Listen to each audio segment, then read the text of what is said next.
ስኬት ጠንክሮ በመስራት ተስፋ ባለመቁረጥና በእድል የሚመጣ ሊመስላችሁ ይችላል።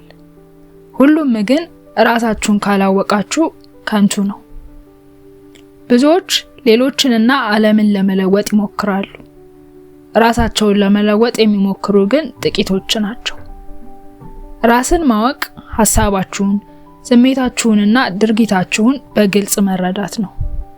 ራሳችሁ ላይ ሳትፈርዱ። ልክ በጨለማ ቤት ውስጥ መብራት እንደማብራት። ከዚያም ሁሉንም በግልጽ መመልከት። እውነት ለመናገር ብዙ ሰዎች ራሳቸውን መጋፈጥ አይፈልጉም። ጊዜን በሌላ ነገሮች ማጥፋት፣ ማማረርና ከሌሎች ጋር መፎካከርና መውቀስ ይቀላቸዋል። ምክንያቱም ራስን ማወቅ ምቾት ይነሳል። ምን ያክል ህይወታችሁን ያለ ዕውቀት እንዳሳለፋችሁ ያስታውሳችኋል። የየዕለት ውሏችሁ ህይወታችሁን እንደሚሰራውም ያሳያችኋል። ሂሳብ፣ ታሪክና ሳይንስ እንማራለን። የራሳችንን አእምሮ እንዴት መረዳት እንዳለብን ግን ማንም አላስተማረን። ከሚሰሙን ስሜቶች መሸሽ ሳይሆን አብረን እንዴት መኖር እንዳለብን ማንም አይነግረንም። ስለዚህም ውስጣችን ባዶ ሆኖ ከውጪ በራሳችን እንደምንተማመን እናስመስላለን። ከዚህ ሁሉ ለመላቀቅ የመጀመሪያውና አስፈላጊው ነገር ራስን ማወቅ ነው። ራስን ማወቅ ጥበበኛ መሆንን አይጠይቅም። በቀላሉ የእውነት ራስን መመልከት ብቻ ነው የሚፈልገው። እነዚህን ጥያቄዎች ራሳችሁን ጠይቁ። ለምንድነው እንደዚህ እየተሰማኝ ያለው?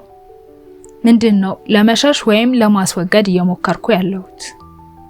ጥያቄዎቹን መጠየቅ ስትጀምሩ በህይወታችሁ እየተደጋገሙ ያሉትን ክስተቶች ማስተዋል ትጀምራላችሁ። ስሜታችሁ እንዴት እየተቆጣጠራችሁ እንዳለ፣ ፍርሃት ምን ያህል እየገደባችሁ እንደሆነና ኢጓችሁ እውነታውን እንዳታዩ እንደሚያግዳችሁ ትረዳላችሁ። ራስን ማወቅ ሙሉ በሙሉ ደስ የሚል የህይወት ጉዞ አይደለም።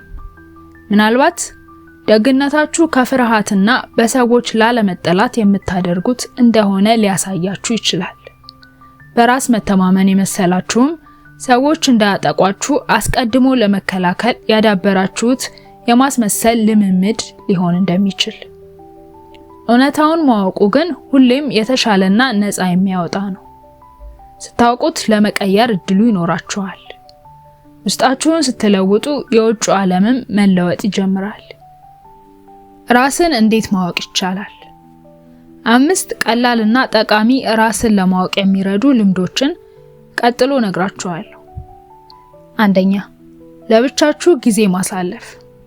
እያነበባችሁ ወይም ስልክ ይዛችሁ ሳይሆን በጸጥታ ለብቻችሁ መሆን። እውነተኛ የውስጥ ሐሳባችሁን ማየት የምትችሉት ያኔ ነው። ብዙዎች ይህን ሐሳባቸውን አያውቁትም፣ ሁሌም ቢዚ ስለሚሆኑና ስለሚያስወግዱት። ሁለተኛ፣ በየቀኑ ራሳችሁን ገምግሙ። ከመተኛታችሁ በፊት ዛሬ ምን የሚያኮራ ነገር እንደሰራችሁ አስቡ፣ የማያኮራውንም እንደዛው። በዚህ መሃል ራሳችሁን ማወቃችሁ ያድጋል። ሶስተኛ፣ ምን እንደሚያናድዳችሁና እንደሚያስከፋችሁ አስተውሉ። ይህ ነገር ለምን ሊያስከፋኝ ቻለ የሚለውን ጠይቁ። ምክንያቱም በሰዎች መናደዳችሁ ስለነሱ ሳይሆን ስለናንተ ነው የሚናገረው።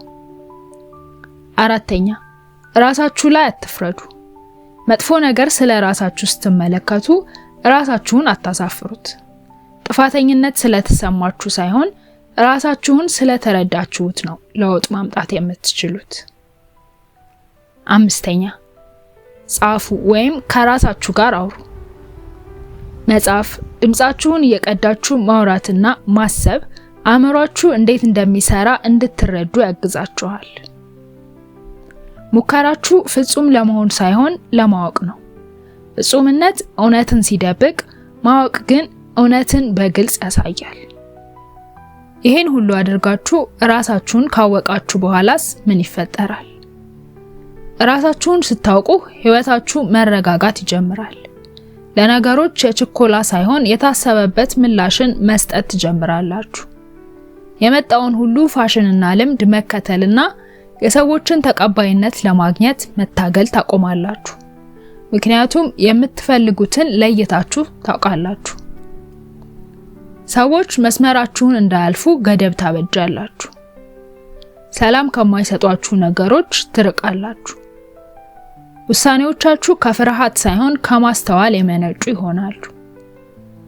ራሳችሁን ማወቃችሁ ባለፈ ታሪካችሁ እንዳትታሰሩ ነፃ ያወጣችኋል። ምናልባትም ለመጀመሪያ ጊዜ ሰዎች ናችሁ ብለው የነገሯችሁን ሳይሆን እውነተኛ ማንነታችሁን ታዩታላችሁ። ያኔም ሁሉም መቀየር ይጀምራል። ደስታና ስኬትን ማሳደድ አይጠበቅባችሁም። እውነተኛ ማንነታችሁን በማወቃችሁ ከውስጣችሁ ይመነጫሉ። ራስን ማወቅ በአንድ ጊዜ የሚያልቅ ነገር አይደለም። የህይወት ዘመን ልምምድ ነው። በደመነፍስ ሳይሆን በማስተዋል መኖር ነው። እናም ጊዜያችሁን ወስዳችሁ ብቻችሁን ቁጭ ብላችሁ የእውነት እኔ ማን ነኝ ብላችሁ ጠይቁ። ራሳችሁን በግልጽ ማየት ስትችሉ መወዛገብ ቀርቶ ሰላም ይሆንላችኋል። ከእውቀቶች ሁሉ የበለጠ የሚጠቅማችሁ ራሳችሁን ማወቅ ነው። ቪዲዮውን ስላያችሁ በጣም አመሰግናችኋለሁ። ሰብስክራይብ፣ ኮሜንት፣ ላይክ ማድረግም አትርሱ።